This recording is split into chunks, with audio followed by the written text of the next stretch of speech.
So hello and welcome back to another video. তো আজকে কথা হলো দুটো নতুন কাজ নিয়ে, যেখানে আমাদের দুটো খান সংযত। একজনের গানের মানে একজনের সিনেমার প্রথম গান মাতৃভূমি, মানে গালওয়ানের প্রথম গান, সালমান খান অভিনীত সিনেমা। তো সেটার গানটা গতকালকে ড্রপ করা হয়, এবং কিং সিনেমা, যেখানে শাহরুখ খান অভিনীত ছবি, এই সিনেমাটার আহ, মানে কবে রিলিজ করছে সেটার ডেট অ্যানাউন্সমেন্ট হয়।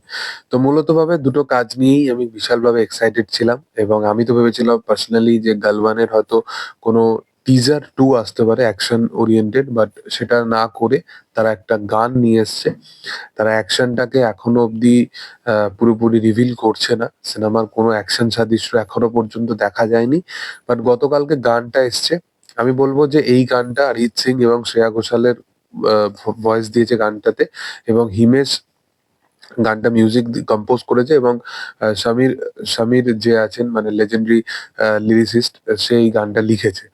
তো দেখো, গানটা নো ডাউট ভালো গান। ইভেন সালমান খানের কেরিয়ারে লাস্ট 10 বছরে এরকম ভালো গান কিন্তু আসেনি।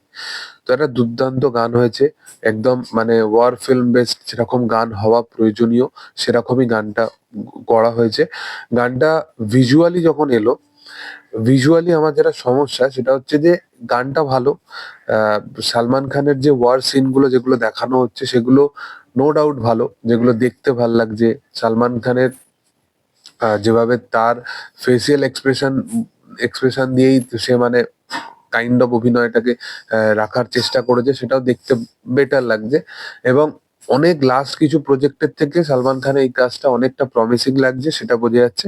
বাট যেটা সবচেয়ে বড় প্রবলেমেটিক সেটা হচ্ছে যে এত হাই পিচ নোটের একটা গান, এবং সেই গানটার মধ্যে একটা তারা ফ্যামিলি অ্যাঙ্গেল ঢুকিয়ে সেখানে সালমান খান এবং চিত্রাঙ্গনাকে দিয়ে লিপসিং করিয়েছে।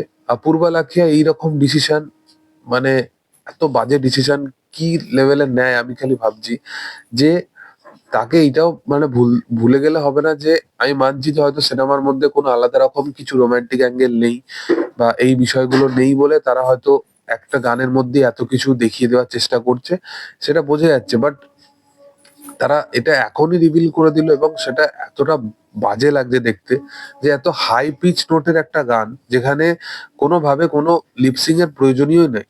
মানে এই গানটা যদি শুধুমাত্র ওয়ার বেসড হিসাবে গানটাকে যদি নিয়ে আসা যেতে পারতো, ওই সিন গুলো যেগুলো দেখাচ্ছিল, যেখানে সালমান খান কোনো লিপসিং করছিল না, আহ, মানে সে যেভাবে তার সৈন্যদের নিয়ে এগোচ্ছে, ওই ব্যাপারগুলো যেগুলো দেখিয়েছে সেগুলো কিন্তু ভাল লাগছে। কিন্তু গানের লিপসিং, এই গানেতে আমি শুধু সালমান খান বলে বলছি না, হয়তো এখানে সালমান খান বলে অনেকে হয়তো ট্রোল করবে, বাট অ্যাকচুয়ালি এই লিপসিংটা কি কোনো একটার সেইভাবে মানে কারোর মানে লিপসিং এর সাথে কি এটা ম্যাচেবল? মানে এরকম হাই পিচ নোটের গান, এগুলো তো একটা বেসিক জিনিস এগুলো। তো আমি বুঝতে পারি না যে এখনো পর্যন্ত সালমান খানের এই সিনেমাটা কি আলটিমেটলি হতে চলেছে, এটা এখনো বোঝার বাইরে। এরপরে কিং, এই সিনেমাটার রিলিজ ডেট অ্যানাউন্সমেন্ট হয়, এবং শাহরুখ খান অভিনীত তার আপকামিং সিনেমা, এবং এই সিনেমাটা ডিসেম্বরের সময় রিলিজ করার কথা তারা মানে জানিয়ে দেয়। এবং আগামী মানে এই বছরেই আগামী ডিসেম্বরের সময় তারা বড় পর্দায় কিং নিয়ে আসছে। এর পাশাপাশি যদি বলে রাখি যে শাহরুখ খানের কিং সিনেমা অ্যানাউন্সমেন্ট একটা টিজার টাইপেরও আসে, যেখানে আমরা শাহরুখ খানকে একটা ব্যাক শটে দেখতে পাই যে সে রোর করছে, এবং তারপরে উপর থেকে জাম্প করে একদম নিচে করছে, এবং টিপিক্যাল যেরকম সিদ্ধার্থ আনন্দ স্পেকটিক্যাল কাইন্ড অফ কাজ হয় সেই রকম। এবং এখানে নতুন অর্থ কিচ্ছু নেই। রেড চিলিজ এত ভালো পরিমাণে ভিএফএক্স করে, এবং সেটাই পুরোপুরি ভিএফএক্স এর কাজ। শাহরুখ খানের দুটো শট আছে, যেখানে একটা ফেস মানে একদম মানে বলতে পারো যে একদম ফেসিয়াল এক্সপ্রেশনের একটা কাইন্ড অফ শট আছে, যেখানে দেখাচ্ছে, এবং আরেকটা হচ্ছে যে সে মারছে ওই রকম ভাবে স্ক্রিম করে। তো ওই শটটাও যদি দেখো যে শাহরুখের চোখ ফোক পুরো লাল হয়ে আছে, এবং সেটাও কিন্তু কাইন্ড অফ ভিএফএক্স এর মারফতেই করা। তো একদমই নতুন অর্থ কিছু নেই। কিং এর একদম ফার্স্ট টিজারটাও যেটা এসেছিল, সেটাও আমার খুব বেশি প্রমিসিং লাগেনি।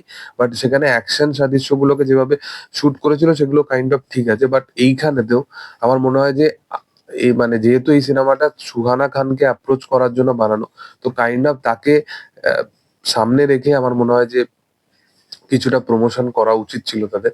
বাট যাই হোক, শাহরুখ খানের কিং সিনেমার অ্যানাউন্সমেন্ট, যেটা রিলিজ মানে ডেট অ্যানাউন্সমেন্ট টিজার যেটা, সেটা আমার একদমই পোষায়নি। আমার মনে হয় যে এটা পুরোটাই ভিএফএক্স এর কাজ। এখানে শাহরুখের কোনো মানে আলাদা রকম কোনো ক্যারাসমেটিক ব্যাপার নেই।